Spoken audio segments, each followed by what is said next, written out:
Hey guys, DragonCardYu-Gi-Oh here, and welcome to a new card review where I review on the card's art, effect, and how many decks that this card would be perfect in. And this is my first anniversary card review, guys. This is freaking awesome. So today, I will be reviewing... What the... Holy shit! Hey Chanana, what are you doing here? Giving you a request. A request? At this time? Read this out loud. Okay, but can you get off of me so I can at least read it? Oh, okay. Sorry. Okay, Dear DragonCardYu-Gi-Oh, I want you to reveal Crystal Beast Sapphire Pegasus for me. Interesting. Keep going. Okay, and during the time of the whole review, I dare you to be as a My Little Pony version as yourself. Wait, what? What the fuck? Hey! Aw, you look really awesome as a pony. Chanana, change me back! Nuh-uh. Do that card review and then I can change you back. Fine, but you so owe me when this card review is over. Yeah. I'll draw myself in a French maid outfit as your reward. Now go do your review on Crystal Beast Sapphire Pegasus. Chop chop!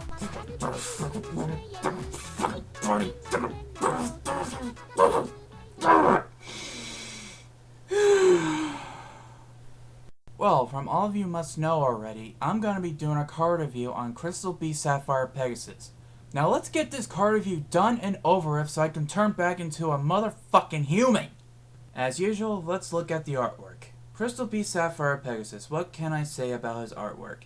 It's pretty much, he's a unicorn slash Pegasus, which I think they're called alicorns if I've done my research correctly. He has a sapphire crystallized horn on his head and sapphires on the tip of his wings. There are like feathers on his hooves and also feather-like ears on his head, which the feathers are light yellow colored. But I have to say the best quality when it comes to this card's art is the background.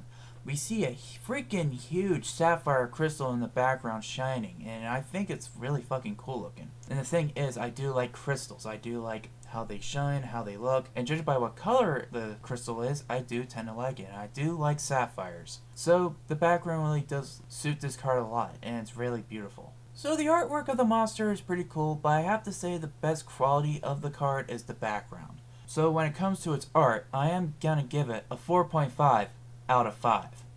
Okay, let's talk about its effect. When this card is summoned, you can place one Crystal Beast monster from your hand, deck, or graveyard face up in your spell and trap card zone as a continuous spell card. If this face up card is destroyed when it is in a monster card zone, you can place it face up in your spell and trap card zone as a continuous spell card instead of sending it to the graveyard. I can say this effect is okay at best. Pretty much let me explain. It's just pretty much once you summon this thing onto the field, you can place a Crystal Beast from your hand, deck, or graveyard and then place it in your spell trap card zone as a continuous spell card. Which there is one card in particular that will be perfect for this effect. It's most likely Crystal Beast Ruby Carbuncle. But that will be explained in deck choices. And as for its secondary effect, once it's destroyed by any ways on the field, if it was in the monster card zone, you could just place it into your spell and trap card zone as a continuous spell card instead of just sending it to the graveyard. This effect is not the best in the world, so when it comes to the effect, I am going to give it a 3.5 out of 5. Okay, on to deck choices, and here's the thing, I have no experience of using Crystal Beast Sapphire Pegasus, but I do know as a fact that he'll be perfect for Crystal Beast decks, but I don't know what cards that would be great for Crystal Beast decks in general. So, this is where I ask a good old friend of mine to come over and explain it for me for this review, and he will be here in 3, 2, 1. Okay, what the heck am I doing here? And holy crap, what happened to you? Yeah, long story short, Ari dared me to become a My Little Pony version of myself and wanted me to reveal Crystal Beast Sapphire Pegasus, and the thing is, I have no idea of what cards to add for a Crystal Beast deck, so that's why I called you to come over here and explain it to my audience. I see. Well, okay then. I guess I'll help you out. And this is where I step in. So let's go ahead and move on with the card's effect.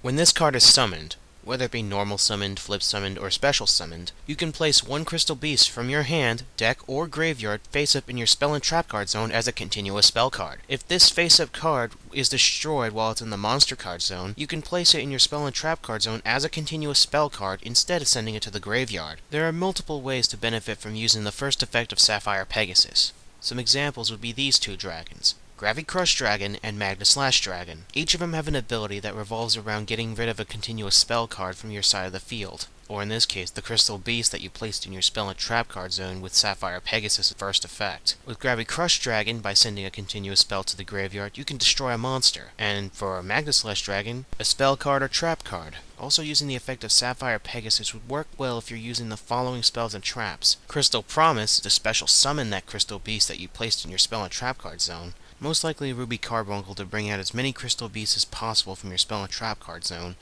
or just any random level 4 crystal beast to bring out a rank 4 Xyz monster like number 39 Utopia. Emergency Provisions to give you an extra 1000 life points by sending the crystal beast you just placed in your spell and trap card zone to the graveyard. The trap card Crystal Raigeki to destroy one of your opponent's cards in exchange for sending a crystal beast from your side of the field in your spell and trap card zone to the graveyard. Rainbow Path, which protects you from one attack and lets you add a Rainbow Dragon or a Rainbow Dark Dragon to your hand. And if you've already got a crystal beast on the field and you added a second one with the effect of Sapphire Pegasus, you can use the effect of Rare Value to draw 2 cards by sending one of the 2 crystal beasts in your spell and trap card zone to the graveyard. And, last but not least, the field spell Ancient City Rainbow Ruins.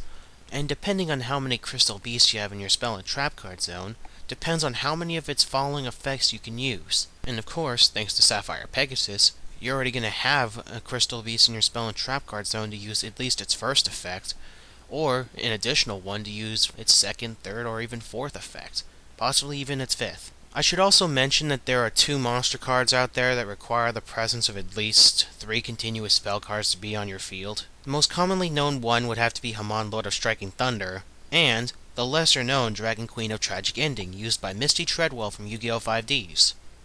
These 2 cards show their real potential if they're in a deck full of continuous spell cards, or in this case Crystal Beasts, which will be provided by Sapphire Pegasus. So when it comes to the effect of Sapphire Pegasus, I give it a 4.5 out of 5. As for deck choices, well, there aren't that many for Sapphire Pegasus. I only see it in a deck full of Crystal Beasts and cards that revolve around using continuous spell cards. So for deck choices, it gets a 3.5 out of 5. And as for my score for deck choices, he'll be getting a 3 out of 5. Okay, we're done. Can I go now? Yeah, that's all I really need you for right now, Metal. But thanks a lot, buddy. Well, glad I could help. Have fun with the pony droppings. Yeah, that's Metal Gear Blaze for you. Well, anyways, time for my final results. Overall, Crystal Beast Pegasus is a really cool, interesting Crystal Beast card in general. He has interesting art, a pretty decent effect, and when it comes to deck choices, according to Metal Gear Blaze, he'll be perfect for Crystal Beast decks or cards that involve continuous spell cards. So when it comes to my overall score of Crystal Beast Sapphire Pegasus, it gets a 4 out of 5. So, there you have it, guys. That is my review on Crystal Beast Sapphire Pegasus. And thank you, Ariana, for allowing me to reveal this card for you, and I'm still not gonna forgive you for changing me into a motherfucking pony! Anyways, if you guys have any cards you want me to review for future episodes, just leave your thoughts and ideas in the comments down below, and I'll see what I can do for future episodes. So remember, guys, comment, rate, subscribe, and until next time, later, DragonCard7, signing out. Okay, Chinan, I'm done with the review. Now change me back to fucking normal. Yeah! How about that? Since I copied Cilician in order to use the ability to do the transformation spell on you, and since it took me 10 minutes to get here... So you're trying to say is I may have to stay in pony form a little longer? Yeah. You may have to wait till Cilician shows up. Mother